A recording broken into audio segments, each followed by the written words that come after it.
Hey everyone, welcome back for another deep dive. Yeah. We're getting close to the holidays. Yeah. And that can be a really hectic time for everybody, Yeah. but especially if you're a caregiver. Absolutely. So that's what we're going to be diving into today. We've got some interesting material here, all about how to approach the holidays as a caregiver. And I think the overall mission here is to make sure that you can find some joy. Yeah. And that it's manageable. Right. And not just like a stressful blur. Yeah. It's so easy to get caught up in all Yeah. the hustle and bustle and Yeah. trying to make everything perfect. And like you said, it just becomes a blur. Totally. And one of the things that this material really emphasizes is the importance of setting realistic expectations. Yes, definitely. And I think that starts with acknowledging that the holidays can be a really challenging time for caregivers. Right. There's a lot of extra pressure Yeah, to make things special and festive, and sometimes that can feel overwhelming. absolutely. And I think it can be hard to even admit that Yeah. because there's this expectation of like Yeah. joy and merriment and togetherness. Right. But the reality is you're also juggling Yeah. a lot of responsibilities and potential stressors. Exactly. And I think that's where setting boundaries comes in.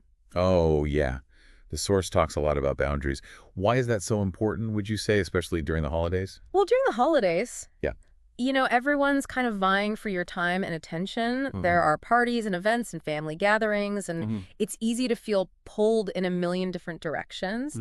And as a caregiver, you already have so much on your plate. Exactly. So setting boundaries is about protecting your energy Okay. and making sure that you're not overextending yourself. So how do we actually go about setting those boundaries? Because it can be so hard, especially with family.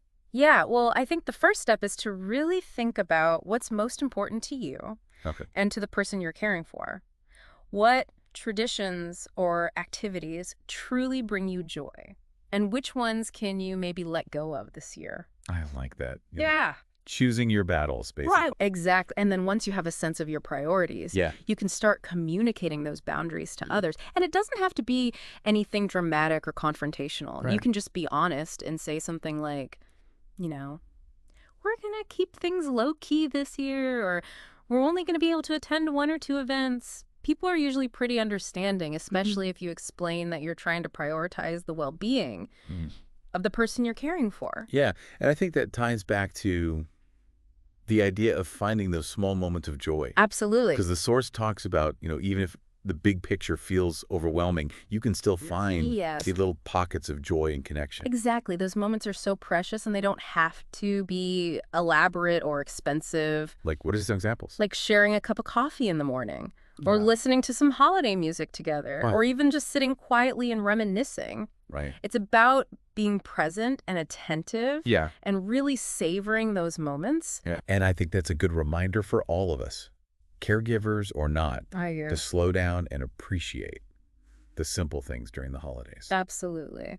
So before we wrap up, any last thoughts for our listeners as they head into the holiday season? Well, I would just encourage everyone to think about one small tradition or act of kindness that they could introduce this year that would bring joy to both themselves and the person they're caring for. I love that. It doesn't have to be anything big, No. but even something small can make big difference. Absolutely. Well, thank you so much for joining us for this deep dive. It was my pleasure. We hope you found it helpful, and we wish you all a happy and fulfilling holiday season. We'll see you next time.